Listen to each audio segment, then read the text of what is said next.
You know, Chris Matthews, so many people have been numbed by the madness of Big Donald.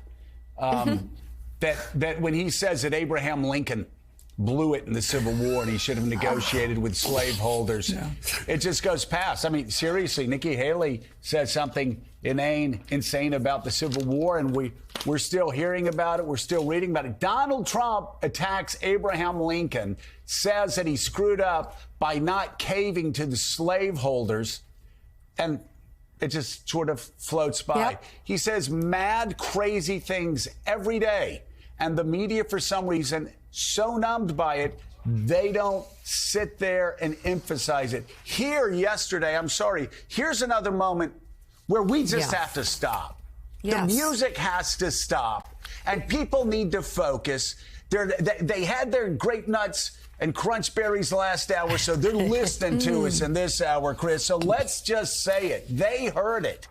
Donald Trump's attorney just argued in court that Donald Trump could assassinate a political rival on orders from SEAL Team 6, that he gave to SEAL Team 6 to assassinate a political rival.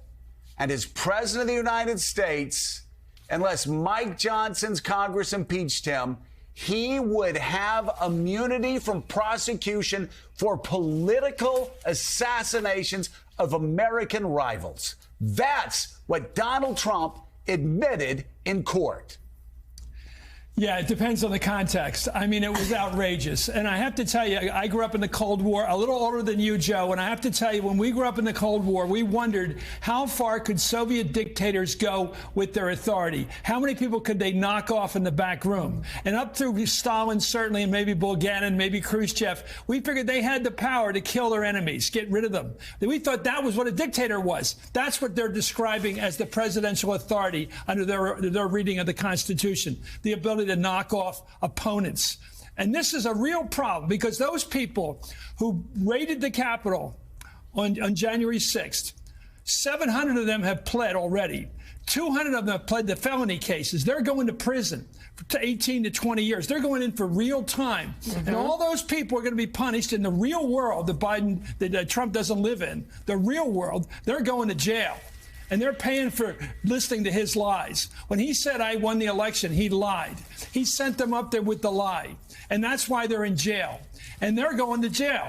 And this is a reality. And Trump's out there hanging on to that last shred, this immunity thing, this thing that he thinks will save him. You know, like the guy hanging from the Statue of Liberty and his coat's falling apart because he's trying to hang on.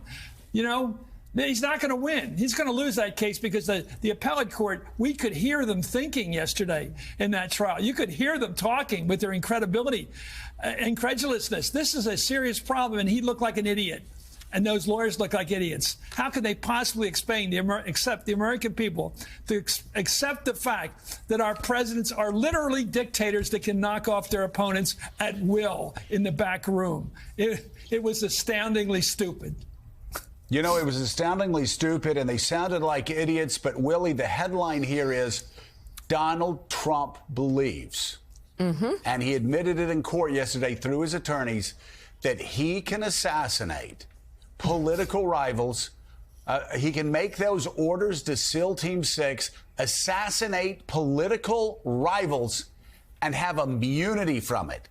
Just like he believes that he can assassinate generals who are not sufficiently loyal, just like he believes he can terminate the Constitution, in his words, just like he believes that he can shut down news outlets that are insufficiently loyal to him. These are all things he has said, he continues to say, and I can't believe it, but yesterday he took it to a new level, saying that he could order SEAL Team 6 to assassinate political rivals and be immune from criminal prosecution in the United States of America. Yeah, I was thinking the same. The comment a couple of months ago about the Joint Chiefs of Staff, General Milley, when he suggested that he should be killed for treason.